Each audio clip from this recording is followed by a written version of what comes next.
It's been a second, and quarantine is a thing, so I've been finding ways to keep myself busy while our school system tries to sort things out and doing things online again. I've been working on this new game, Pureia, right? You might have heard of it, you might not have heard of it, but it's been in the works it's been in the works for like 5 or 6 years, just sort of sitting in my brain and rotting, right? Just rotting in my brain. But a couple of weeks ago, just before all this quarantine and this whole corona outbreak and whatever, I was talking to my buddy Ensphere about rekindling this project and, beginning work on it again. And so we decided to get working on it. So since then, we built a pretty solid start, a very, very basic engine right now, and we're going to start building on top of it. We're just starting gray box prototyping and that kind of stuff. So I guess first of all, let's talk about what the state of the game is right now. So a couple of early discussions that we had brought us to the movement and collision system, which was programmed by N. I had a lot of previous code regarding movement and that kind of stuff, but this movement code was much cleaner and smoother. So yeah, we moved to a whole different physics engine, a whole different type of thing, and it just works a lot better now. It's just really smooth. There are still some tweaks to add, like coyote time, so you can jump off and like still double jump, just to make the movement a bit more forgiving for the player and stuff.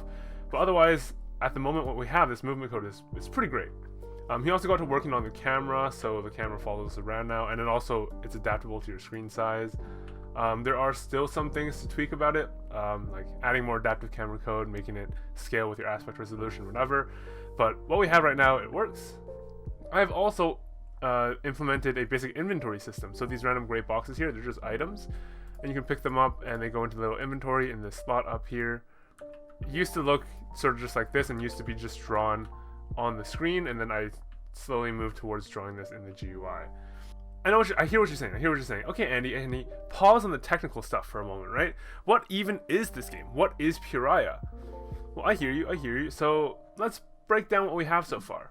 So again, keep in mind that this is all really tentative, and a lot of it's probably going to be changed. Okay, before we started planning, we had a lore already. We had a lot of planning already built up. We're basically scrapping all that, but here's a quick summary of the lore that we had before we started reworking it. So it is the year 734. Why? I don't know. And there's a king, Tempest, who rules this new Tempurian empire. There were 11 elemental mages, and now there are 10, and they have rings. These rings have powers. They're the most powerful beings in the land, basically. The kingdom prospers, cycling through a bunch of kings until King Aldar, who is super tyrannical, and he basically ruined the empire with his uncontrolled spending and harsh laws. And then some neighboring countries assassinated him. Bam! Anarchy, chaos, and much of the old Tempurian culture was lost. The land gets claimed by gangs and warlords in a small gang rule.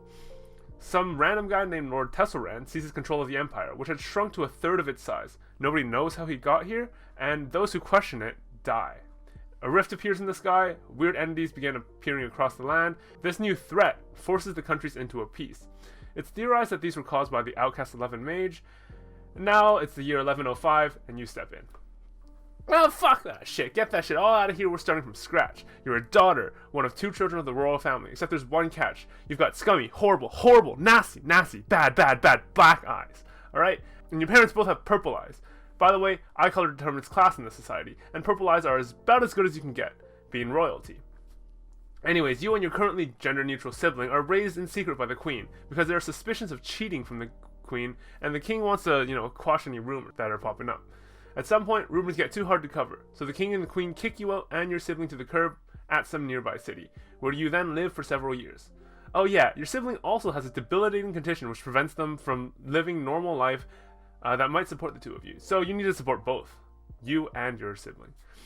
Now, years later, when you're a young adult, an organization approaches you with the promise of a stable job and working towards a massive reform on this horrible, corrupt kingdom, and you accept, and bingo bango, it's quest time. The rest of the details I haven't quite ironed out yet. There are still a few things to decide, but that's the main premise of the story. Again, also super tentative. From there, I did some planning on the mobs that were to be implemented in the future. After a brief discussion with my team, I decided I wanted the game to feel believable, so the sections of the world would be based on real cultures and real creatures. I created a list of passive aggro, think like Minecraft Pigman, and hostile mobs for each region, as well as a few examples of enemies and civilizations that could live in that area. I had to do some research looking into actual native species for certain climates and regions, but otherwise there was some creative freedom in brainstorming the mobs. A simple rundown. We have 4 main regions: the forest, Hills and Plains region is where the player resides, with the residency and culture being based on Victorian England and a bit of steampunk. There's also an Arctic region to the northwest, based on the Canadian Arctic, as well as Nordic cultures, a mountainous tundra to the northeast, with a basis on Indian or Southern Asian culture, and a floral, eternal spring region to the southwest, with a more East Asian culture and residency, inspiration. Each of these regions also have different mobs. So the mobs that we have deers, foxes, bears, vultures, owls, crows, and other animals. We also have people, such as Viking hordes, bandit gangs, archers, and rogues. I chose to distinctly separate human enemies and animals for the main reason that human enemies should be human. And this sort of idea sparked a few conversations around combat and interactions, one of the main things being intentional killing. For most animals in the game, depleting their health would result in their death. However, for human or higher tier enemies, they wouldn't die. They might be injured or knocked unconscious, and there would be an option to deliberately end their lives, but they wouldn't die immediately. My current vision is to make killing other people inaccessible until a quest or a mission calls for it in the future, but we will see what the future holds. We're not entirely certain on that yet. All I know is I don't want to make killing other human beings easy. It should be difficult. It should be something that the player has to intentionally do. In terms of other general planning stuff, we have a general idea of how the player will be receiving missions. In their home, the organization will have some kind of transport tube, because this is like sort of steampunk. There's going to be big tubes and pipes going everywhere across the entire city. So the organization will have some sort of transport tube that sends packages with instructions for the quest inside. Once the player reads it, they will send the instructions back and leave little to no trail. But all that's great on paper. Let's get back to the game. Yes, a gray box prototype. Remember this inventory system we had?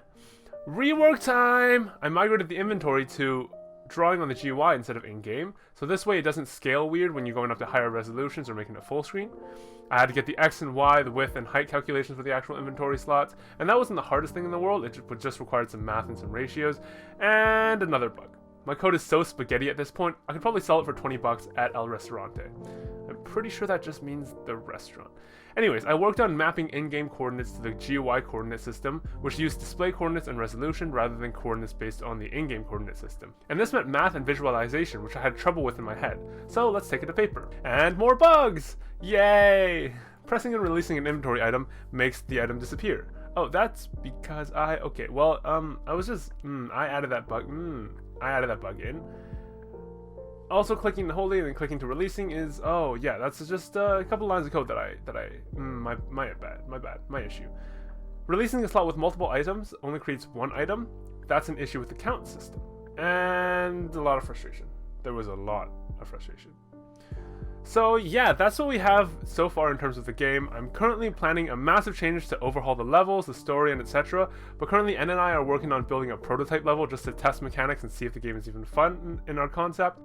Kevin is working on the story right now in the background, but expect to see a lot of changes because, again, everything is still super tentative. We're still building it up basically from scratch now. For the upcoming devlog, let's work on combat, a basic mob, and pathfinding AI. A-Star is going to kick my ass. Maybe we can get to it. I'll start grayboxing the home and the mission delivery system, and then finally, after all of that, I'll throw it on the back burner, but if we have time, I'll start working on saving and loading with DS maps and that kind of stuff, just to get a saving system, in the game, just to make it easier to use in the future. But yeah, that's all we have for this video, guys. I'll see you guys in the next devlog.